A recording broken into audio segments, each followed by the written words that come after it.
بسم اللہ الرحمن الرحیم۔ السلام علیکم۔ آج ہم بات کریں گے 3 اہم ایشوز کے حوالے سے۔ سابق ڈی جی ایف آئی اے کی درخواست پر آج لاہور ہائی کورٹ میں اہم سماعت ہوئی ہے اور ایف آئی اے کو بڑی اہم ڈائریکشن جاری کی گئی ہے لاہور ہائی کورٹ کی طرف سے بشیر میمن کی درخواست پر۔ وہ تفصیلات میں آپ کے ساتھ شیئر کروں گا۔ چیف جسٹس اسلام آباد ہائی کورٹ نے میں سمجھتا ہوں کہ یہ اس وجہ سے بھی ایک مثالی کام ہے کہ جو وکیل پیش نہ ہو اور وہ عدالت میں غیر ضروری التوا لے اور کیسز کو وہ جان بوجھ کے نمٹانے نہ دے اور ان کو التوا کا شکار کرے، ان کے مقدمے خارج کر دیں، یہ آج عملی قدم اٹھایا ہے چیف جسٹس نے اطہر من اللہ صاحب نے۔ اس کی تفصیلات میں آپ کے ساتھ شیئر کروں گا اور یہ ایسا فیصلہ ہے کہ اگر ہماری جو چھوٹی عدالتیں وہ بھی اس کے مطابق کام کرنے لگ جائیں تو جو ہمیں ہر کیس میں جاتے ہیں اور تاریخ پر تاریخ ملتی ہے تو یہ رجحان کم ہوگا اور لوگوں کو انصاف ملے گا۔ اس سے پہلے میں آپ کو بتانا چاہوں گا کہ پاکستان تحریک انصاف کی ایم این اے ہیں شوذب کنول، انہوں نے دہائی دی ہے چیف جسٹس اطہر من اللہ صاحب کو۔ اور آپ دیکھنا یہ ہے کہ اطہر من اللہ صاحب جیسے مختلف سوشل میڈیا اور میڈیا کی خبروں پر نوٹس لیتے ہیں، جو یہ کنول شوذب ہیں، ان کی جو بات ہے اس کو کیا وہ سنتے ہیں نہیں سنتے، اور بات ان کی آپ کو میں تفصیل سے بتاؤں گا۔ ایک نام نہاد صحافی ہے اور وہ گھٹیا حملے ایم این اے پر، گھٹیا حملے اور گھٹیا جملے اور عمران خان کے حوالے سے اور ان کے آپس میں تعلق کے حوالے سے کہ اس کو کیسے جو ایم این اے وہ کیسے بنی اور وہ عمران خان کیسا آدمی ہے اور وہ کیا کرتا ہے، اس حد تک گھٹیا باتیں کی۔ اس پر خاتون ایم این اے رو پڑیں اور چیف جسٹس اطہر من اللہ سے کہا کہ جناب اگر ان کو بھی ایف آئی اے نے نہیں پوچھنا، ان کے خلاف بھی کوئی فوجداری کارروائی نہیں کرنی جو اس حد تک بکواس کرے، تو پھر بتائیں ہم کہاں جائیں۔ اس کی تفصیلات بھی میں آپ کے ساتھ شیئر کروں گا اور دیکھتے ہیں کہ اطہر من اللہ صاحب اس پر کیا ایکشن لیتے ہیں۔ ایک اہم چیز ہے اور وہ تعلیمی اداروں میں منشیات کا استعمال ہے، اور آج سینٹ کی قائمہ کمیٹی برائے داخلہ ہے، اس اجلاس میں ہولناک انکشاف کیے گئے ہیں اور ہماری ذمہ داری بنتی ہے کہ ہم اپنے جو نوجوان نسل ہے اور ہمارا جو مستقبل ہے ہم ان کو اس مصیبت سے بچا لیں۔ آج سینٹ کی قائمہ کمیٹی برائے داخلہ کا اجلاس ہوا جس میں اسلام آباد کے تعلیمی اداروں میں منشیات کے استعمال پر بحث ہوئی۔ چیئرمین کمیٹی نے بریفنگ دیتے ہوئے کہا کہ اسلام آباد کے تعلیمی اداروں میں منشیات نے تباہی مچا دی ہے، تعلیمی اداروں میں ڈرگ کا استعمال خطرناک حد تک بڑھ چکا ہے۔ چیئرمین کمیٹی کامران مرتضیٰ کا کہنا تھا کہ اسلام آباد کے بچے تباہی کے دہانے پر جا رہے ہیں، تعلیمی اداروں میں فوری ڈرگ ٹیسٹ کروائے جائیں۔ کامران مرتضیٰ نے کہا کہ تعلیمی اداروں میں کوئی ڈرگ کا ٹیسٹ نہیں کرنے دے گا کیونکہ وہاں ڈرگ ٹیسٹ کا قانون موجود نہیں ہے، پہلے قانون بنائیں اس کے بعد ہی کوئی وہاں پر ڈرگ ٹیسٹ کرنے دے گا۔ تعلیمی اداروں میں ڈرگ ٹیسٹ کے لیے قانون سازی کرنی پڑے تو ہم کریں گے۔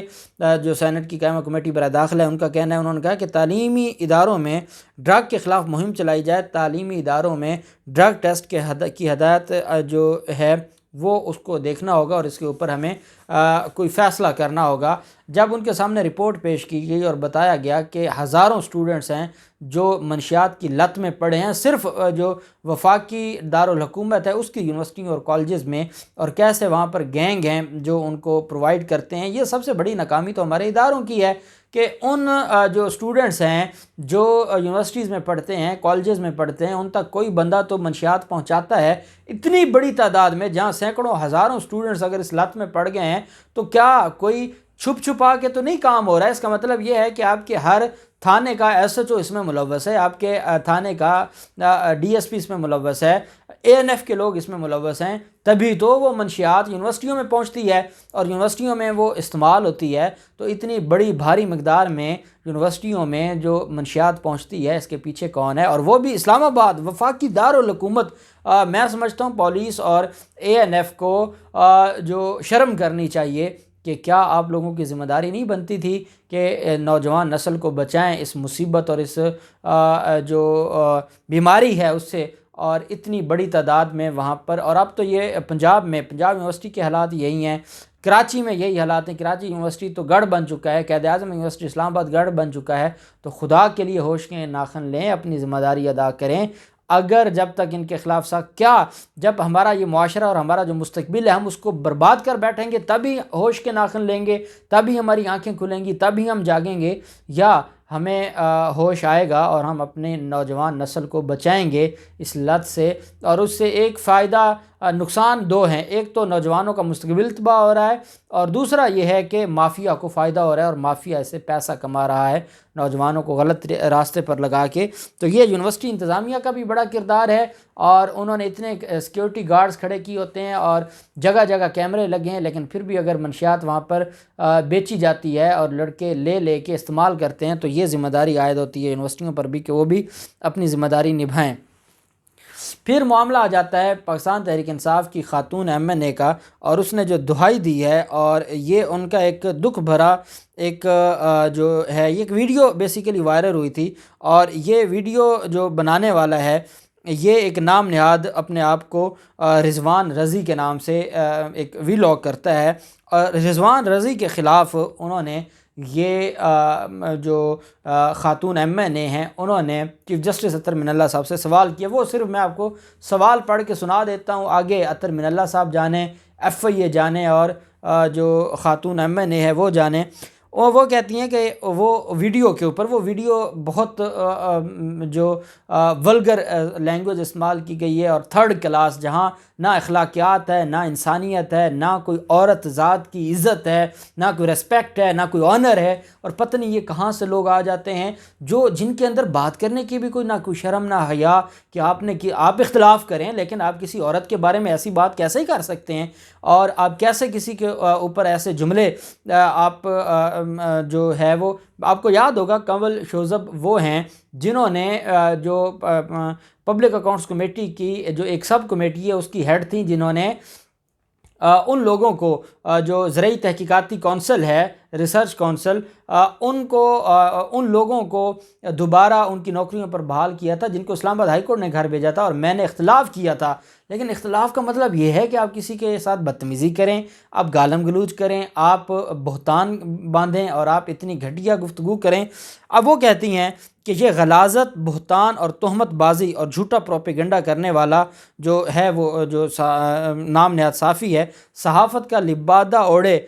کن کے اشاروں پر چلتا ہے سب کو معلوم ہے۔ اعلیٰ عدالت رہنمائی فرمائے کہ خاتون MNA کی کردار کشی، تہمت بازی اور خاندان پر جھوٹے الزامات لگائے جائیں تو کون سے ادارے کا دروازہ کھٹکھٹائیں، کس ادارے کے پاس جائیں؟ جب آپ نے FIA کو کہا ہے کہ آپ نہیں کوئی کارروائی کر سکتے، تو پھر وہی بات ہے، ڈیفیمیشن کا آپ دعویٰ فائل کریں گے، اس دعوے میں آپ بطور گواہ پیش ہوں گے، اور جو مخالف کا وکیل ہوگا وہ آپ سے سوال پوچھ کے آپ کو وہیں عدالت میں مار دے گا۔ آپ دیکھیں تو صحیح، نور مقدم کے والد سے کیسے سوال پوچھے گئے؟ ابھی وزیر اعظم عمران خان ہتک عزت کا دعویٰ کیا، اس سے جو خواجہ آصف کے وکیل نے سوال جواب ابھی کرنے ہیں، تو کیا آپ ایک خاتون، پہلے تھوڑی وہ اس کے ساتھ انسلٹ ہو چکی ہے کہ آپ اس کو دیوانی کیس میں لگا دیتے ہیں کہ ٹھیک ہے آپ جائیں ہتک عزت کا دعویٰ فائل کریں، اور اس میں وہ بندہ جو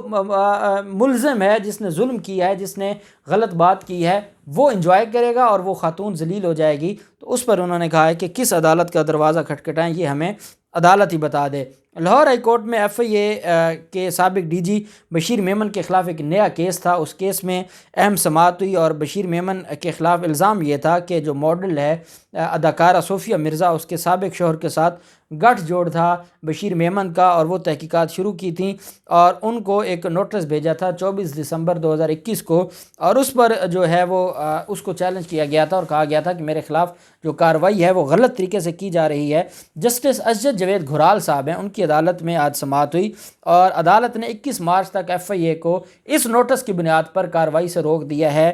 بشیر میمن کے خلاف۔ بشیر میمن کے خلاف ایک اور مقدمہ درج ہو چکا ہے، 2 مقدمے پہلے درج ہو چکے ہیں، اس میں وہ عبوری ضمانت پر ہیں، ابھی ان کی عبوری ضمانت ڈیسائیڈ ہونی ہے۔ اور عدالت نے 24 دسمبر 2021 کے غیر قانونی نوٹس کے جو نوٹس ہے بشیر میمن کو FIA کا، اس پر کہا ہے کہ اس کے نوٹس کی بنیاد پر کوئی کارروائی نہ کی جائے بشیر میمن کے خلاف، اور بشیر میمن اپنے وکیل میاں علی اشفاق کے ہمراہ عدالت کے روبرو پیش ہوئے۔ وکیل نے عدالت کو دلیل پیش کی کہ ادارے نے درخواست گزار کے خلاف ماڈل صوفیہ مرزا کے سابق شوہر عمر فاروق ظہور کو غیر قانونی سرپرستی فراہم کرنے کے الزام میں تحقیقات شروع کی، لیکن دو کم سن بیٹیوں کی بایابی کے حوالے سے صوفیہ مرزا کے شوہر سے تحقیقات نہیں کی۔ ان کا کہنا تھا کہ ادارے نے درخواست گزار کو آخری کال اپ نوٹس 24 دسمبر کو دیا تھا۔ وکیل نے دلیل دی کہ غیر قانونی کال اپ نوٹس FIA ایکٹ 1971 کی خلاف ورزی ہے۔ اس ایکٹ کے مطابق ادارے کا کوئی بھی رکن جو طاقت کا استعمال کرتے ہوئے نیک نیتی سے کام انجام دے رہا ہو، اس کے خلاف کوئی مقدمہ، استغاثہ یا دیگر قانونی کارروائی نہیں کی جا سکتی۔ انہوں نے کہا کہ FIA نے سیاسی بنیادوں پر یہ سارا کچھ کیا ہے، اس وجہ سے FIA کی بات نہ سنی جائے۔ عدالت نے 21 مارچ تک جواب طلب کر لیا ہے FIA سے۔ اور آپ جانتے ہیں کہ صوفیہ مرزا کے جو بچے، ان کو وہ بیرون ملک اغوا کا معاملہ ہے، وہ معاملہ پہلے ہی سپریم کورٹ آف پاکستان میں پینڈنگ ہے۔ FIA کارروائی کرتا ہے ذمہ داران کے خلاف تو وہ دوسری عدالت میں جا کے ریلیف لے لیتے ہیں۔ چیف جسٹس کا جو عملی قدم ہے، جو میں سمجھتا ہوں کہ بڑا ضروری تھا، چیف جسٹس نے اسلام آباد ہائی کورٹ میں ایک کیس تھا اور تیسری مرتبہ وکیل پیش نہیں ہو رہا تھا، اور وکیل پیش نہیں ہوتے تھے اور کیس اڈجرن ہو جاتا تھا، التوا کا شکار ہو جاتا تھا۔ آج جب تیسری دفعہ سماعت ہوئی تو عدالت نے، اسلام آباد ہائی کورٹ نے تیسری مرتبہ التوا کی درخواست بھیجنے والے وکیل کا مقدمہ ہی خارج کر دیا۔ عدالت نے کہا ہم اس ایسے کسی وکیل کی درخواست، التوا کی درخواست منظور نہیں کریں گے جو تیسرا موقع لے رہا ہے اور عدالت میں کیس کو ختم نہیں ہونے دیتا۔ اس کا مطلب یہ ہے کہ وہ کیس کو پرسو نہیں کرنا چاہتا۔ عدالت نے وہ مقدمہ خارج کیا۔ 2 دن قبل اسلام آباد ہائی کورٹ کی جانب سے زیر التوا کیسز کی فکسیشن پالیسی جاری ہونے پر یہ پہلا عملی قدم ہے۔ چیف جسٹس اطہر من اللہ صاحب نے کہا کہ جو کیسز پینڈنگ ہے ان ساروں کو فکس کیا جائے اور جو پیش ہوتا ہے اس کو سن کے فیصلہ کریں، جو پیش نہیں ہوتا اس کا کیس آپ اڑا دیں۔ کوئی ضرورت نہیں ہے ایسے لوگوں کی۔ اگر کسی کو اپنے کیس کی ضرورت ہے تو وہ وکیل کرے جو پروفیشنل وکیل ہیں اور جو کیس کو اچھے طریقے سے چلا سکیں۔ چیف جسٹس نے کہا کہ التوا کی درخواست پر کہا کہ وکیل کا کیس آج تیسری مرتبہ سماعت کے لیے مقرر ہوا، لیکن ان تینوں طریقوں پر کوئی پیش نہیں ہوا۔ مقدمات کو طول دیے جانے کے اقدامات کی حوصلہ افزائی نہیں کی جا سکتی، اس وجہ سے اس کا مقدمہ خارج کیا جاتا ہے۔ میں سمجھتا ہوں کہ یہ چیف جسٹس صاحب کا جو قدم ہے، عملی قدم ہے اور یہ فیصلہ ہے، اس پر اگر جو چھوٹی عدالتیں ہیں وہ بھی عمل پیرا ہو جائیں اور آئے روز ایک میں آپ کو بتاؤں 2 دن پہلے ایک کیس تھا، اوورسیز پاکستانی کا کیس تھا اور لیگل ایئرس کا، قانونی وارثین کی ڈگری لینی تھی۔ وکیل صاحب نے عدالت کے سامنے سارے ڈاکومنٹس رکھ دیے، یہ لاہور کی بات ہے، اوورسیز عدالت کی، تو صرف ایک ڈاکومنٹ کی بنیاد پر کہ یہ ڈاکومنٹ دے دیں تو میں ڈگری کر دوں، اس پر 1 ماہ کی تاریخ لکھ دی۔ انہوں نے کہا خدا کا خوف کریں، پھر آپ ڈرامے نہ کریں کہ اوورسیز پاکستانیوں کو آپ انصاف دے رہے ہیں، اوورسیز پاکستانیوں کے لیے آپ نے نئی عدالتیں قائم کر دی ہیں۔ جب آپ نے 1 مہینے کی چھوٹی چھوٹی تاریخوں، چھوٹے چھوٹے معاملات کے لیے 1 ماہ کی تاریخ دینی ہے، اور وہ بھی قانونی وارثین کے کیس میں جہاں قانونی وارث ڈکلیئر ہونے اتنا سا کام ہے، تو خدا کا خوف کریں، آپ جو انصاف کے نام پر پھر عوام کے ساتھ ظلم نہ کریں۔ تو یہ حقیقت ہے، اگر ہماری چھوٹی عدالتیں ایسے بڑے آرڈرز پر اور چیف جسٹس جیسے عملی قدم جیسے انہوں نے اٹھایا اس پر عمل درآمد شروع کر دیں تو یہ ختم ہو سکتی ہے جو آئے روز تاریخ پر تاریخ ہے۔ دیکھتے ہیں کیا ہوتا ہے، جو بھی تفصیلات ہوں گی آپ کے ساتھ شیئر کرتے رہیں گے۔ اللہ پاک پاکستان کا ہمیں ناصر ہو۔ بہت شکریہ۔ اللہ حافظ۔ پاکستان زندہ باد۔